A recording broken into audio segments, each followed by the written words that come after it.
பாலியல் குற்றங்கள் அதிகரிப்பு அப்படிங்கிறது நம்ம தொடர்ச்சியாகவே பார்த்துட்டு வந்துட்டு இருக்கக்கூடிய ஒரு சூழ்நிலை அப்படிங்கிறது இருக்கு. ஒரு நாள்ல 12 வழக்குகள், ஒரு மாதத்துல ஏறத்தாழ 40 வழக்குகள் அப்படிங்கிறதையும் நம்ம சந்திக்க வேண்டியதாக இருக்கு.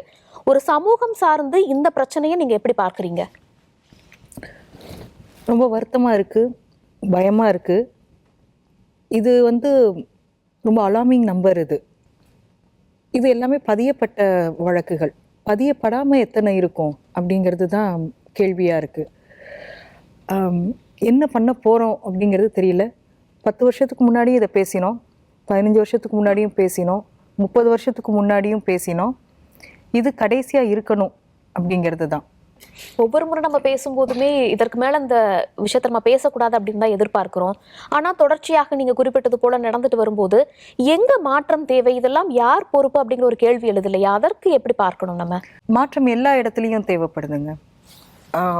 மக்களுடைய மனதில் தேவைப்படுது, கவர்மெண்ட் கிட்ட தேவைப்படுது, நம்ம பார்க்குற படிக்கிற எல்லா விஷயத்துலையுமே தேவைப்படுது.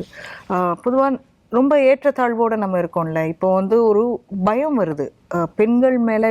ஒரு கட்டத்து வரைக்கும் பெண்கள் வேலைக்கு போனாங்க, வேலைக்கு போகாமல் இருந்தாங்க, படிக்க வைக்காமல் இருந்தாங்க, அவங்க ஒரு செக்யூர்டான ஒரு இடத்துல இருந்தாங்க அப்படின்னு நம்பப்பட்டது.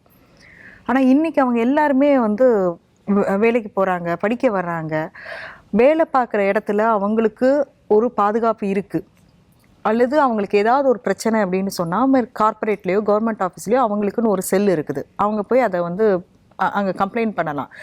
இப்படி நாம் வர்றதுக்கே நிறைய பேரை நாம் இந்த பாலியல் ரீதியான தொல்லைக்கு உட்பட வேண்டி இருந்தது, அவங்க போராட வேண்டி இருந்தது. அதுக்கப்புறம் தான் இந்த இடத்துக்கே நம்ம வந்திருக்கோம். இவங்களுக்கான ஒரு குரல் நீங்கள் கொடுக்கலாம், எங்கள்கிட்ட சொல்லலாம், இது ரகசியம் பாதுகாக்கப்படும், நாங்கள் உடனே ஆக்ஷன் எடுப்போம் அப்படின்னு சொன்னாங்க. இது வேலை பார்க்குற இடத்துல.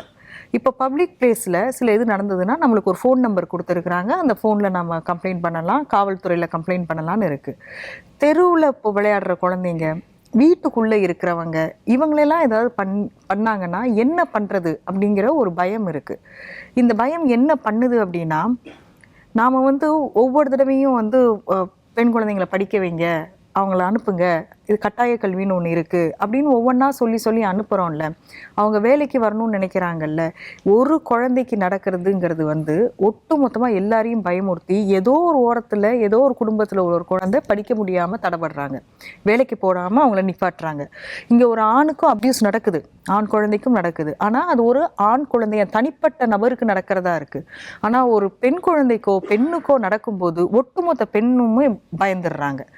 இதை மொத்தமாக பெண்களை பாதுகாக்கணும், வேலைக்கு அனுப்ப வேணாம் அப்படிங்கிற இடத்துக்கு வந்திருக்காங்க. அப்போ நம்ம எவ்வளவு தூரம் நம்ம போராடி ஒரு இடத்துக்கு வந்திருக்கோமோ, இது மாதிரியான சம்பவங்கள் ரொம்ப பின்னுக்கு இழுக்குது.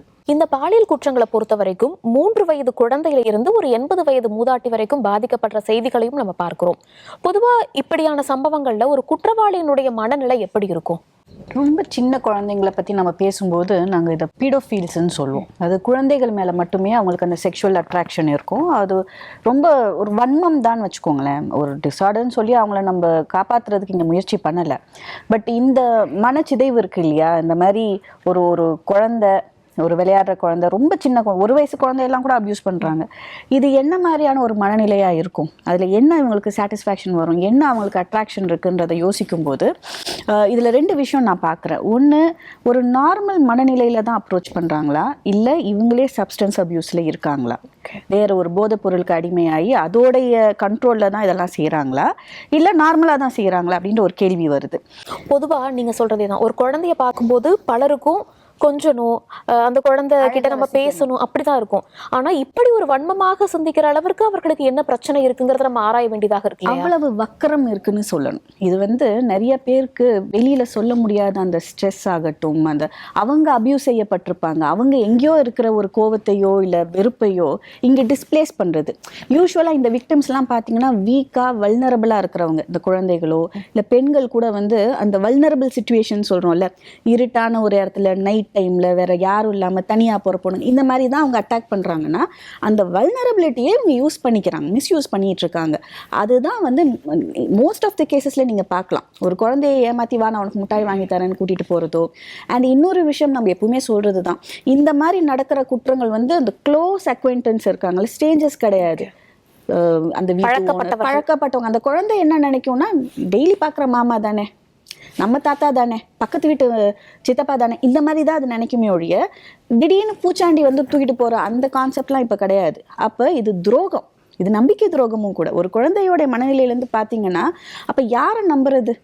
பழகிட்ட ஒருத்தன் அந்த குழந்தைய நேற்று வரைக்கும் ஒரு குழந்தையா கொஞ்சிட்டு இருந்தவன் இன்னைக்கு வந்து வேற மாதிரி பார்க்குறான்னா அது ஓவர் நைட்ல வராது. அந்த வக்கரம் வந்து உள்ளுக்குள்ள உருவெடுத்து ரொம்ப நாள் ஆயிருக்கும். அதுக்கான ரைட் டைம் பார்த்து அட்டாக் பண்றது தான் இந்த மாதிரி சம்பவங்கள் நடக்கும்.